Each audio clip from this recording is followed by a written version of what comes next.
Good morning, everyone, and welcome to our webinar. I'm very pleased, very honored to be hosting this webinar, during which I'll try to shut up as much as I can, which is kind of hard for me, and I'll let Luke speak. But Luke, before you have a chance to be like bombarded with questions from me, can you introduce yourself, your role, and your company? Yeah, sure. So, hi everyone. My name is Luke Sandelsky. I'm originally from the US, but I've lived in Amsterdam now for about 15 years. I started off my career as an actuary, which, if you know what that is just numbers and calculation. And at some point, I made the jump over into reward. I've worked for Booking.com and Facebook and some other smaller startups. And last year, so it's almost my 1 year anniversary, I've been with Personio. Personio is a core HR platform that mainly focuses on Europe, helping small to medium enterprises. Fantastic system, and the company too, I can say, has been a great choice to join for the past year. Thank you, Luke. Myself, I'm Virgile. I'm the CEO and co-founders of Figures. So Figures were a compensation management platform. We started building a compensation benchmarking solution for European companies, where we have now more than 1,200 European companies participating to our compensation benchmark. And now we've moved to more of a compensation management platform, helping companies structure their compensation and, for example, create, update, and share salary bands online instead of doing it in a spreadsheet like I did in my HR career and compensation and benefits career quite a while ago. But today, we're going to touch on many topics today, right? So we brainstormed a bit with Luke on what's going to be interesting for people getting into compensation review season, right? Many people now just getting back from holidays are getting their CEO being like, okay, what's happening at the end of the year? What are we going to do about compensation review and so on? Every employee is going to oh, when are compensation reviews happening? What kind of increase can I get? Holidays are over, back to the real life. And we're like, okay, what can we chat that could be interesting to you all when it comes to compensation? What kind of topic can we bring? What kind of question do we see asked around and around by HR folks, compensation and benefits experts? So there's a multitude of topics we'd like to touch on. We want to start with inflation, right? Inflation a year ago that was probably the word I kept hearing the most, right? I think 2 years ago it was like remote, or 2 or 3 years ago it was like, how should I pay my employees that are working remotely and so on? And 1 year ago it was like inflation. What should we do versus inflation? For many folks, it was the first time as HR professionals they were facing this issue. Walk us through how that happened for you like a year ago. Inflation, employee expectations, cost of living increase. Talk us through some of the things you saw and what you did there. Yeah, it was a big moment, right? I mean, especially if you think about, kind of the demographics of your employee group. I mean, some people who've been in the workforce for years have seen inflation before, and they kind of, I don't know, they have maybe expectations that salary and inflation won't go hand in hand. I joined Personio in mid-September, so I think, we'd started before I arrived. I think Personio was already having conversations about what salary increase and what benchmarking and how we set salary ranges and all of this, trying to at least get a foundation of knowledge to employees about how we manage our compensation. But then what I saw throughout the rest of the year and until we ran our own compensation evaluation process in March is we spent a lot of time talking to employees, but also talking to leads and leadership about what inflation means in terms of salary. And I think, the main thing that we tried to do is get across the concept that inflation and salary increases there's an indirect relationship, but there's not a direct one-to-one relationship. I think opening the dialogue and letting employees ask questions was really important. Actually, even maybe a step before that was letting leaders ask questions and taking them on the journey as an employee, so that then once they kind of understand the story and understand the idea and the rationale of what your company needs to do, they can help sell that story and explain it and get people to understand as well. So we invested a lot of time with first the leaders and then to the employees. I think that, the main thing too is that salary will not go at a one-to-one pattern with inflation. I think, we talked about past inflation and, I'm in the Netherlands. So, talking to employees here about how inflation 10 years ago was less than 1%. Sometimes in the past couple of years, it's been, 2%. And we were giving, the markets, or we were giving increases of 3, 4, 5%. So kind of explaining, hey, back then we were a bit more.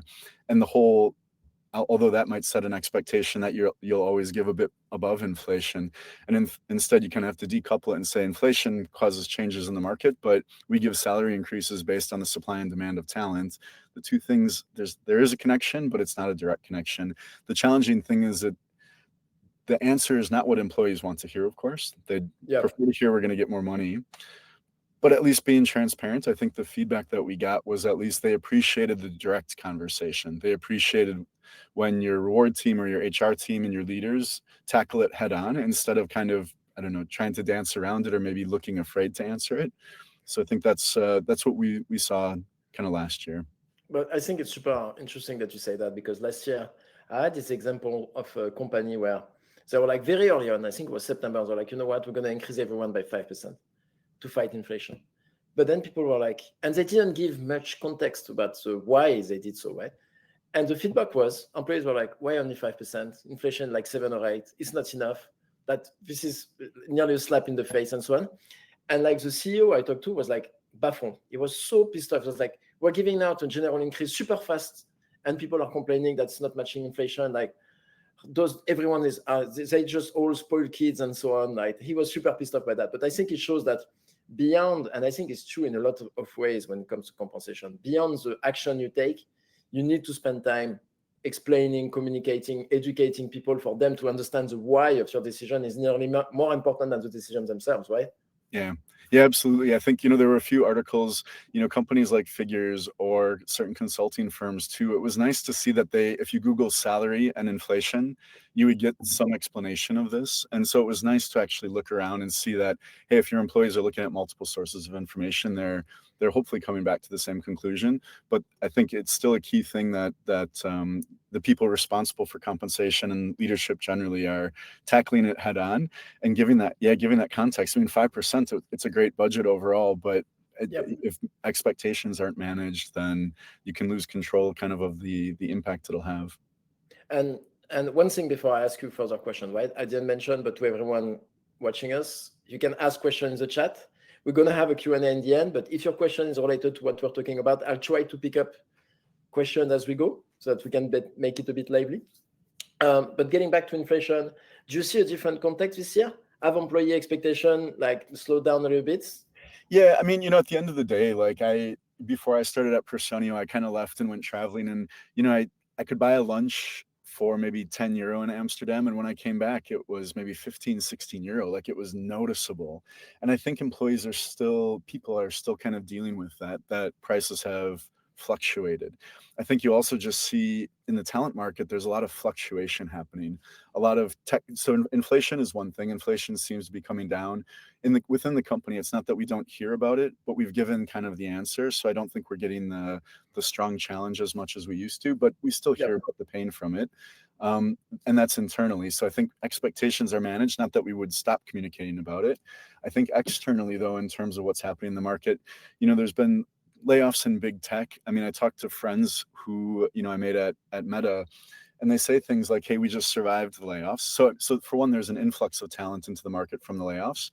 But even for people who were laid off, I mean, there's this expectation of, this is my salary, this is what I need to earn. And not just salary, but equity and benefits and everything else. And some of these tech companies have really, really big margins, so they're paying a premium for the talent.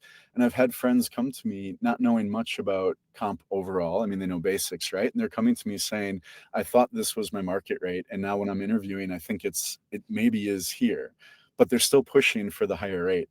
I think, point being, I think there's a lot of variability still in the market. So I think we're seeing some impact from what happened with inflation last year, what's happening with supply and demand of talent still going on now, especially for tech companies driven by big tech. There's demand for talent, right? I mean, for a lot of the cities we're living and working in, you see for hire signs, which probably aren't the tech ones, although you do see it on LinkedIn, I guess, but there's a lot of hiring going on. Money is starting, some startups and such, cash dried up. So some startups went away. That also increased the supply of talent, but yet the demand is coming back now. There's cash coming back into the market. It's an economy in flux, I guess, and it's a job market in flux. Yeah, that's super interesting, because I was about to ask you a question on the market changes right now, but I want to go back quickly on inflation is like, what have you done or what have you seen other companies doing regarding inflation that you think is a great move and you would recommend to potential HR person or compensation experts out there when they're thinking of what are we going to do at the end of the year regarding inflation? Nothing, specific budget, bonuses. Is there any move that you think makes sense in order to fight inflation well? So I mean, number one is what you already were commenting on, Virgil. So I think just communication, and you Yeah. can begin talking now about how you build up a budget. Maybe you're talking about your company's strategy for next year, and start managing salary increase expectations right now. Um, I think I think aside from that, along with the communication, I mean, anytime it's not just words and it's not just talking, but it's something visual, you're showing kind of, I don't know, how what the company has done in the past, where you're going. I think building that story is definitely important. Sometimes it depends what happens within the government. I mean, if inflation's come down, but like some governments offered some type of relief programs. It depends on what you can afford too. I mean, if you're a company where you're strapped right now and you know like sales have gone down and you don't have a lot of revenue to Yeah. spend, but you've also got real talent risks. You can consider things, it's the same as last year. You can consider things like one-off bonuses, um, maybe some special days off or something else, just to make the whole package still attractive or still exciting, still new, still fresh. Yeah, and I think on the bonuses, before we move on to some of the market changes you started talking about, on the bonuses, right? A lot of government, like including Germany, including France, including the Netherlands, offer schemes to offer one-off bonuses, tax-free, to fight off inflation changes and so on. Number one lessons I learned from that, talking to clients that did those bonuses, was if you don't communicate about it regularly, remember we did those, a few months after, everyone forgot they received bonuses. They're like, my salary hasn't changed. I was like, yeah, but what about the bonus you gave you? Yeah, it seems like a while ago. My pay slip's the same and inflation has gone up. So every time if you give out bonuses, it seems a lot of companies were disappointed to realize that a few months afterwards, employees forgot about those and the impact is a bit short-lived if you don't communicate about it enough. And I think one thing that I've liked in terms of moves that I've seen a few companies do when it comes to inflation, they were like a layered increases. They were like, everyone below this salary, we give them this amount. Everyone above, we give them this amount. And everyone above this amount, we give them nothing because we feel cost of living impacts the lower salaries more than the higher one, which I think I like. But getting back to markets, you started mentioning that, right? So for most people know 2 years ago, especially in the tech industry, I think more than 2 years, more like a year and a half ago, valuation keeps going down. Every basically large tech company, nearly every company announced layoff. Then there was funding issues for major startups that meant a lot layoff in the startup world. Everyone was like, okay, market has completely changed. The war for talent has completely changed. Salaries are all going to go down. Hiring is going to be super easy. Is that what you saw in the market? You started mentioning that, first of all, some employees didn't really adjust their salary expectation, but was it like an open market where salaries going down? What did you see on your end? Yeah, I mean, so what I think I've seen is, I'm thinking back to like COVID times, so maybe like 2020, 2021, things were really going crazy. Like in terms of, I saw tech salaries going up more quickly than I'd seen them in the previous years. And part of that was remote working. So, I mean, just the remote workforce, I think, was driving everything. A bit like you said, Virgil, that, a couple of years ago, that was the hot topic. What do you pay for remote people? I think right now it's a time of fluctuation. It's a time, I think, for reward people to be, you continually reassess your reward philosophy, but that's definitely true right now. I think also just keeping on top of data, and that's a tough thing to do. Like traditional benchmark surveys were always a year lag.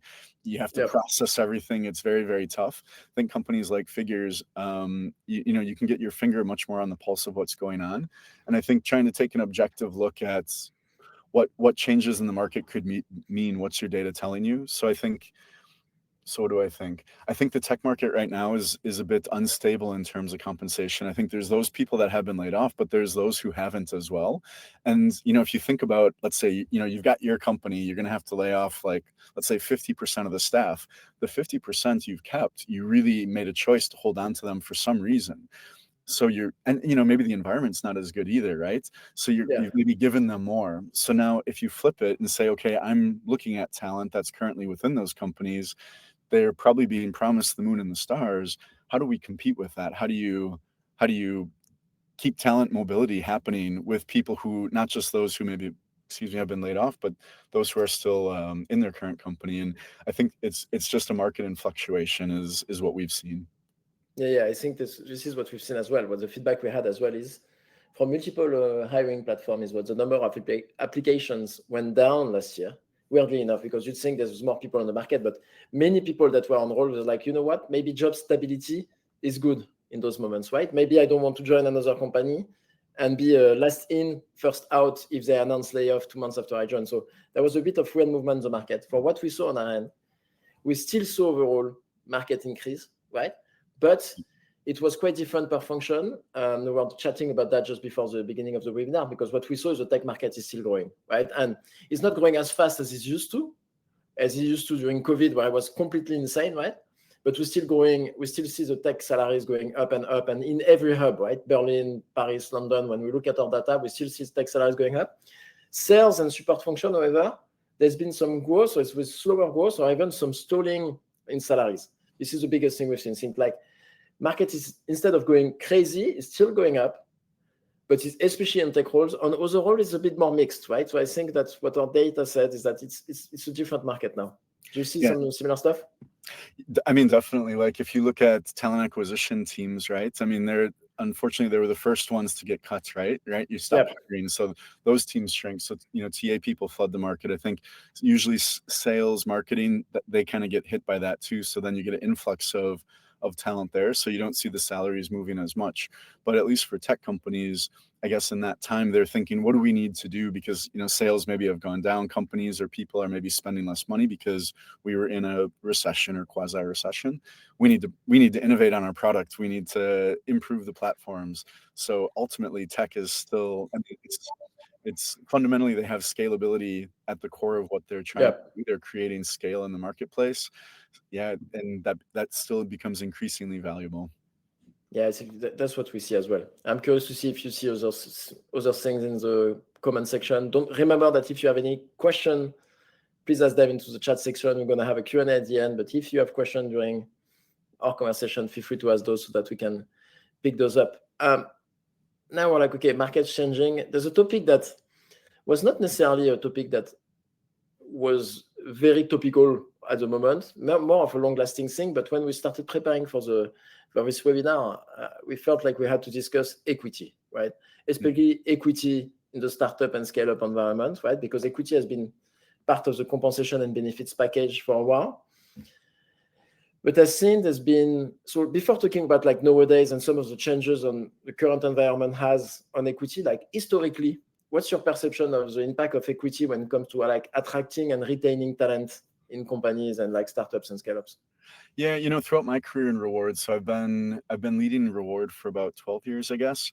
Back then when I first started in let's say 2012, I guess it was, equity was still more of the executives, the board. It wasn't for all employees. I mean, there was more of that happening, I guess, in the US and in the Valley, in Silicon Valley, but it still hadn't quite reached over to Europe to that extent. I think that's changed dramatically in the last 10 years. I think it's much more common that definitely for key roles and key functions. So definitely for tech employees. And when I mean tech job families, so engineers, product design, et cetera. But now we're seeing it even more widespread across the whole company. So, Personio, I feel fortunate to be at a company where our CEO believes in ownership, believes that helps drive interest in where the company is going and connects people to the vision ultimately. So it's definitely more present. I think and maybe two things on how people value it. Then I guess one thing, to value something, you need to have some level of perspective or understanding to be able to appreciate it. And so I think as equity kind of rolled out to more and more people and more levels and more job families, I think employees were excited by it. It's a great headline to say, hey, I'm getting equity. But that kind of evaporates then, right? Like to actually understand what that means is a different story. So I think, building appreciation for it and then reminding people of kind of what it is and planting it, into things fundamentally that, hey, you're an owner of this company, you help to drive it, is really, really important. But on the other side too, though, is, even for big tech, they've seen some nosedives in terms of their equity. For startups, they might have had valuations that were, with a multiplier, 40, 60, and then things started to dry up. So there's a lot more caution, I guess, around what valuations actually are and what equity actually means. It's inherent in the equity, right? That there is risk, and that is Yep. the point. Everyone loves it when it goes up, and when it goes down, then people start worrying about their rewards and considering maybe where else they might go. I think in that regard, then it's still really, really important to share vision, to show stability, for leadership to show they have an idea of where they're going. So it still comes back to what we were discussing earlier when we were discussing inflation, that actually the engagement on it and the understanding and the learning, to know what these quite complex things are. I mean, it's not everyday knowledge what these things are. But trying to get people at least a basic understanding so that they can appreciate what it is that the company is giving them is really important. But I think it's a super important point, right? I think equity, my vision is exactly yours, right? Equity in startups, giving out equity in startup went from a very discretionary things in Europe to matching what has been happening in the US for years, right? Is giving out a lot of equity to everyone, candidates and employees expecting equity grants and so on.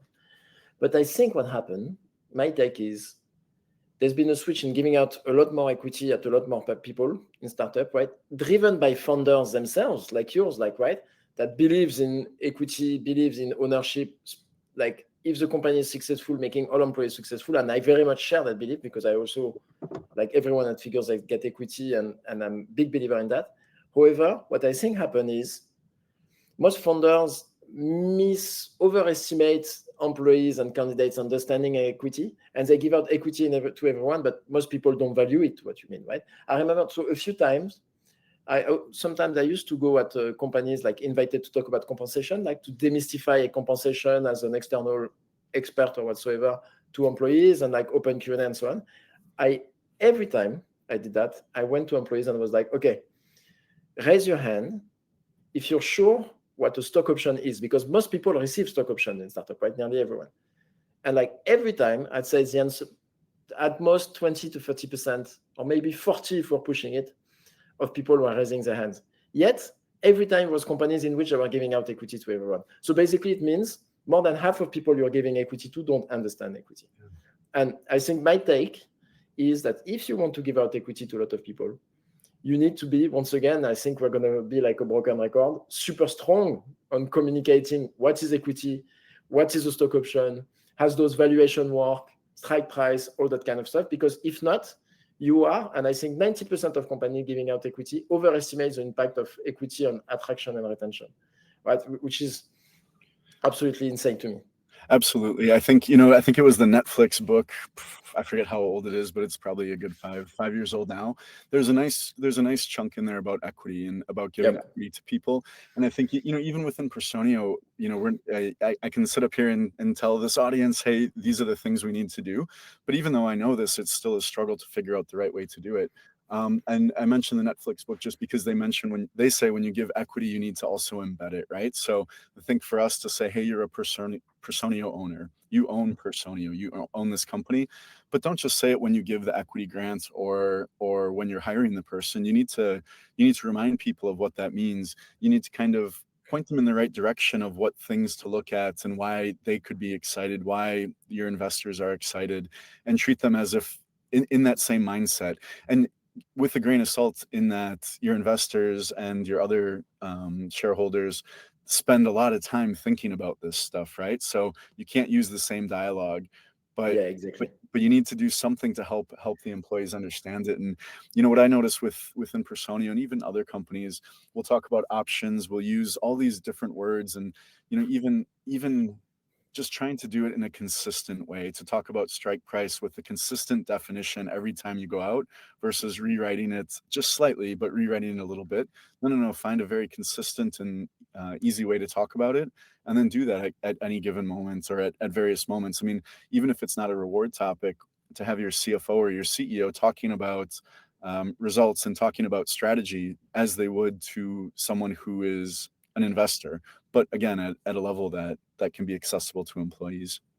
I Yeah, 100%. I think we're aligned onto that. And what's interesting, I'm not sure if you've seen that before we move to the next topics where we're going to touch on benefits is, well, so first of all, I used to manage an office of like in Palo Alto, California, right? When I was at Criteo, like nearly 8 years ago. Incredible difference. So what I used to say is like the average engineer in the Bay Area in California understand equity more than the average probably HR person in Europe. It's crazy how much I understand it, right? And what's interesting there is I think in the recent crunch, like VC crunch of like VC money, scale up that used to raise a lot of money at super high valuation, it's crazy to me that they still give out equity package aligned with super high valuation, and that I think most candidates don't realize it, right? When I ask recruiters of some large company that raised a huge amount of money last year at super high valuation, they give out stock options to people. And I was like, but don't those people are like, your equity is worth nothing, your overt value and so on. They're like, nearly no one actually mentioned that when you give out equity. No one understands the concept of valuation. And so once again, and when I talk to some US folks, and I've talked to a few US CEOs, I had people quitting because they knew that the equities they receive was at a valuation that's way too high. They were like, okay, my stock is underwater, I'm leaving the company. When I talk to people in Europe, it seems like it's never really happening. Most people are not like, oh, I know my equity is worth nothing, I want a new equity grant and I'm leaving. I've never heard of that. In Europe, meanwhile, in the US, it's been the new norm, everyone lowering their valuation, remitting stock option. Have you seen that as well? Absolutely. I mean, it's remarkable the difference when we're recruiting talent out of Silicon Valley at the moment, because they're savvy, they know. And well, maybe that's a bit too much credit. I'd go back and actually say they're in an environment where everyone's talking about it. Some of them know, but then some of them just kind of know the headlines and are more cautious because everyone in the Valley is talking about, is this valuation real? Is this correct? Is this accurate? Are these options even worth anything, or is it a huge misrepresentation? So I think they know how to ask the right questions. It's not that but maybe generally, I guess there is a culture of it, right? And I think that's starting to translate over here. It's an interesting point you make too. I mean, just in terms of our own HR teams and our people teams, talent acquisition or people operations, who, let's say, are the front line to our employees and to our candidates. When candidates know, maybe they don't even know exactly what they're asking, but they know the right questions to ask. Are we equipping our people to be able to answer that? And at least within Personio, I know from the reward team perspective, we need to be doing more to educate our own teams to be able to field these things. And it's one thing to give a script or give an FAQ, but actually, how can we help our own people teams fundamentally understand more of this as well, so that they can be kind of accelerators of that knowledge and I don't know, speaking the language of the talent. I think it's a very, very valid. I think equity is about, before I move on to the next topic, equity is really, really about communication, I think. And if you're giving out equity and you feel like you're not explaining equity well at hiring time, when you make an offer, at onboarding time and on an ongoing basis, I think those 3 boxes needs to be ticked. I think chances are people are not valuing that much your equity when they come and not valuing that much your equity when it comes to the like deciding whether they should be leaving or not. And to your point, you mentioned quickly beforehand, there's a lot of good resources out there to explain equity to people. You don't have to create everything by yourself, right? You don't have to create what is a stock option, what is valuation, what is strike price. There's more and more free, open sourced content that you can leverage to explain that to your employees. Now, moving on to another topic, right? Because we've talked about cash, we've talked about equity. I think there's a natural topic that we can touch on, which is benefits. And it's interesting when we talked about benefits, right? Is what's your take when you're approaching the topic of benefits as a company, as a compensation expert leader? Like, how do you approach benefits as a whole? And then we'll talk about benefits in the current environment, potentially a bit more. But benefits, go ahead. Sure. Yeah, let's see. Benefits. I guess even when I was an actuary, I was working on employee benefits and such. Back in, 2000, early 2000s, the hot topic was flexible benefits and tailoring benefits to employees' needs. It's funny because that's still the exact same hot topic for benefits 20 years. The thing that I think has changed, though, is from tech companies trying to compete and play the poker game of reward for talent, like just trying to up the ante and offer more and more. It's changed a bit. I don't see that level of progression anymore, and I think that's okay too. Um, I think the way I usually look at benefits is, you know, pension, healthcare, life insurance, vacation days, there's kind of a standard that you probably need to offer. You could offer, you know, at least the market rates is going to at least lock you in to be credible. You can offer less than that, but it should be really a conscious decision. So I'd say that's usually my starting point is what is the market offering, local market. Think then, okay, what matters to your company? What matters to Personio? What is our culture? What do we value? And maybe put a couple tent poles of if we're going to do really good on one of the benefits and go above market, let's do it. And let's do it for this reason because we believe in it.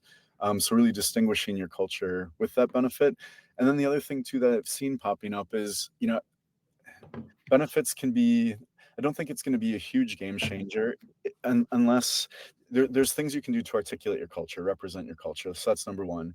It's probably not going to be a huge game changer, but on the other hand, there's maybe little things where it's the same concept of why flexible benefits was so important. The little things where one person will connect with that benefit and think, "Oh my gosh, for me, this is so impactful that you're able to do it." And so I think that, you know, you start off, you have a kind of a basic benefit offering, but then you start thinking about different segments of your population and how you can meet their needs. And, you know, I once was trying to roll out like increased maternity leave, and the business case kept getting pushed back, pushed back. And I think what we were trying to show is that, you know, maternity leave is used by like a very small percentage of the population in any given year. So cost wise, we're not talking about a big cost. For the teams that will have someone out on, let's say, parental leave, for the teams that will have someone out, that makes a big difference. So you want to be able to work with your people team and have them support the business and find a way to backfill that person while they're out. But actually, cost wise, it wasn't that big, and we were able to do it and roll something out that was really important and really impactful for those few individuals who are going through it at that moment. And the nice thing is, even the individuals who weren't taking advantage of those benefits, they still felt really happy to be in a place where this was happening, right? I don't get that benefit, or I'm not going to use it. Oh, but I'm still proud to say that we offer this. So I think differentiating for culture and then trying to meet the unique employee demands is kind of the key thing. I think I love your approach where I keep saying the same thing. First, you define something that's significant for you culturally wise. Then you can. I love the image of like a jar that you fill out with the big rocks, and the big rocks, when it comes to benefits, are like the big culturally important benefits that you want to put, and then you fill out with small rocks with that are the ones that are most requested by employees, that are very tactical moves, right? One thing that you said that, in fact, research proves that over-investing in benefits has a very poor return on investment. And over the past few years, it was a US research, but I believe it's probably the same in Europe. They said that like 32% of payroll costs are now geared towards benefits, yet past 2-3 of benefits, like implementing a 5th or 6th or 7th benefit type or perk, has very, very modest impact because people can't remember all type of benefits. And in fact, people with a war on talent, people over-invested in some benefits. There was a war on benefits, yet the benefits they've used have a poor ROI when it comes to attracting. Most people forget about them, and then it drives a huge cost up to today. And yet, why it doesn't have a positive impact, removing benefits has a negative impact. In fact, it has more of a negative impact that adding those benefits had a positive impact. So I think you need to be cautious with benefits and not over-investing into those, right? Yeah, I like what you're saying too, and you can keep trying to add more and more, and it becomes a superficial thing, right? It's like just a headline, but then the headline disappears. Does that mean you need to keep adding more and more? I don't think so. I think instead picking a couple key things, and it doesn't mean you just do something and then try to let it float for the next couple of years. No, you should do it. You know, this is marketing. These are products. Market that benefit in a slightly new way. Maybe you don't have to change the offering overall, but maybe the way you communicate about it and the way you help employees engage with it can change. I mean, there's still a mentality of the new iPhone is coming and what does it do? Yeah. You don't need to overinvest in the benefits, and you don't need to, you know, it's kind of the shotgun method where let me just shoot and try to get everything. No, I think you can really pick a couple key things, innovate. Doesn't mean spending more cost. In fact, it should mean the opposite. But innovate and communicate and tweak them year over year to make them feel still fresh is maybe a better investment than just the shotgun of giving everything. Yeah, no, I agree with you. I think so. Fully agree. So before we make move on, you guys have been very unusually quiet. with questions. So either we are very boring, and if we are, it's probably you, Luke, because I'm guessing I'm not. But do people have any question? If not, we've prepared some more. Don't worry, we have stuff to talk about. Like we could go on for 2 hours, but if you have any question about the topic we mentioned, anything else about comp, don't hesitate to put those in the chat.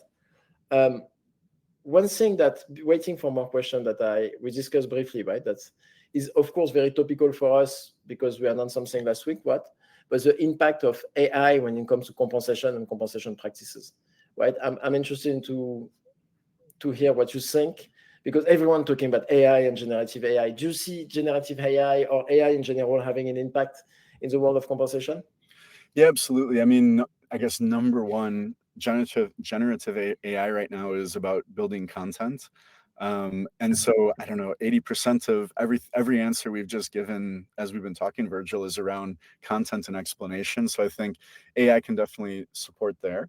But even more so than I guess in terms of the analytics, if you think 20 years ago, you'd go to these large consulting firms, they'd pool data together in this big process and mash it all into this massive database. And I remember a point where they would send PDFs that then you'd kind of have to look stuff up and copy, and there was no scalability to it. Finally, then, okay, they started sending spreadsheets. And hey, look, now, finally there was an online platform where you could go and select things and run data. And I think even one step further with companies like Figures is there's more real-time data. So API interfaces are connecting to make real-time data actually available. And maybe the next step then is the predictive part of AI, where AI is able to look at key variables. You can dump the data into the system and give a little bit more broad perspective. I think one of the challenges with benchmarking is, what does your data set look like? So if you have a skewed data set, you might not even know it. Like, how do you validate it? I think this is the type of thing that AI can start running en masse. Sometimes I talk to my team too about this topic in terms of, hey, what does that mean for us and for your jobs? Like, are you scared that your job's going to go away? And I think to some extent, well, I think they definitely should not be. If anything, they should be super excited that their jobs won't go away, but some of the monotony of their jobs will go away. I think you still need to learn the fundamentals of reward, of compensation, and economics. But hey, look, you can now zoom out and have data at your fingertips that you can ask smart questions to and test hypotheses and actually build compensation structures that take less time to maybe get the analysis done, less time to just get maintenance and data, and more time actually just thinking, theorizing, and using our brains versus kind of the repetitive actions. 100%. So, I mean, there's a few questions in the chat, so I won't take them, but I really don't believe AI is going to replace any compensation world out there, like any compensation work and people out there. And I truly believe that it should enhance the time they spend on deep diving on the compensation philosophy, rolling out compensation, educating and communicating, because I think it's going to be a lot more about education and communication in the future when it comes to comp, reducing the amount of time spent in benchmarking, right? And we're going to share the announcement we made last week where we implemented AI into our compensation benchmark. We're going to share that, but I want to take some of the questions that have popped up, right? So first of all, Alison mentioned that they offer as a benefit 4 hours wellness time, and it seems that it's super highly appreciated. And I think it's very in the spirit of the moment, what we're going through, like work-life balance. I think it's an innovative benefit, and I think those two combinations tends to work well with people, right? And let's take a question from either Mason and Florian. Both are super interesting, right? Mason's like, with equity and salaries, you can get a sense of what competitive looks like in terms of numbers, right? Using figures or using something else. How do you compare benefits? How do you go and compare benefits? This is a great question. I mean, I love salary data. I love equity data because it's in a spreadsheet and it fits, and you can use formulas to run analysis. You get benchmarking data and on benefits, and it's just reams of text, right? And I think there's still innovation to be done in terms of how we benchmark benefits overall. I think the advice I would give, or what I would say that I and my team actually do, is you try to distill it down to some basic things, right? Like the key points. So how do you benchmark life insurance? You look at what multiple of salary does that life insurance offer? Is it 2x? Is it 3x? And until what maximum? Pension, okay, what's the contribution? percentage, days vacation. It is tough though, because benefits are inherently so much more complex than just one Yeah. number for salary. So I think it's looking at those key figures for each different type of benefit. And for me, it's honestly just trying to get as much info as possible and doing a bit of side by side comparison. It is tough though, because I Yeah. think having networks that you can ask, like even talking to your competitors. I mean, at the companies I've been at, sometimes we're talking to direct talent competitors, and sometimes I felt like, oh gosh, we're oversharing. That was actually at Facebook. I really felt sometimes like, oh, are we oversharing? And no. Our philosophy was really, hey, look, we're just being open. There's ways that other companies can find this information. So as long as other people are sharing it, Yeah. I felt like it was a good one to, or it was totally acceptable to just be a bit transparent. And instead of then trying to outdo each other, no, you try to find something that really fits your culture, as I we're agree. saying before, and sell it on that.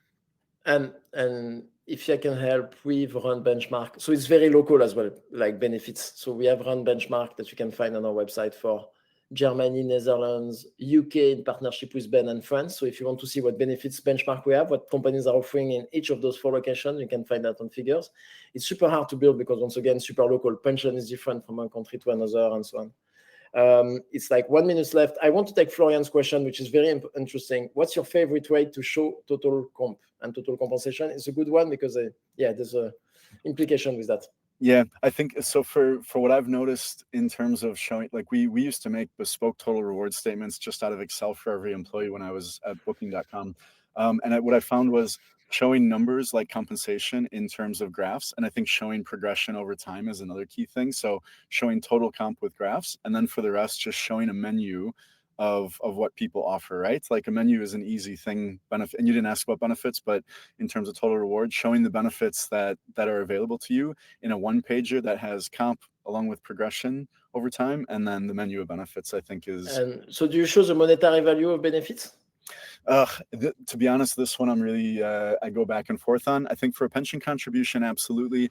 Medical, yes, but already even with medical, I think that you start getting into there's a book called Irrationally Predictable, and there's this whole chapter on the type of relationship you're trying to build. Is it transactional or is it communal, like your personal?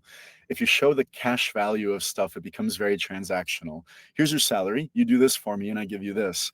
When you start doing that with benefits, it can lead into interesting things. We had an employee event where all the employees wanted to know the cost per person. And then it was like, yeah, why do they want this? Because they want to say, I don't want to go to the event, I want to cash out.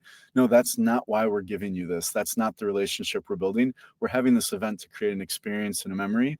So I think I wouldn't go too quickly down showing the cash value. You open up a Pandora's box. I'm with you there. And same with equity. I think I'm very cautious of showing total compensation, including equity packages that are built on stock options. I think it's very dangerous road, right? If you do it with equity, you just need to don't be too rosy. You need to show the downside, that there's upside risk, and that comes with the equal and opposite downside. Yeah. I'm sorry, folks. We have to cut out there to respect the 45 minutes threshold. There was a question by Liam as well on like some resources, and one on Ed. We're going to see if we can include some relevant links and resources in the follow-up email we're going to send, right, to answer both of your questions and your remarks. But we have to cut down here. Luke, thanks a lot for being there with me and with everyone. Thanks a lot to you all for attending this. I hope you learned some valuable stuff, and good luck for preparing your end of the year compensation review season. Bye-bye, everyone. Thanks, everyone.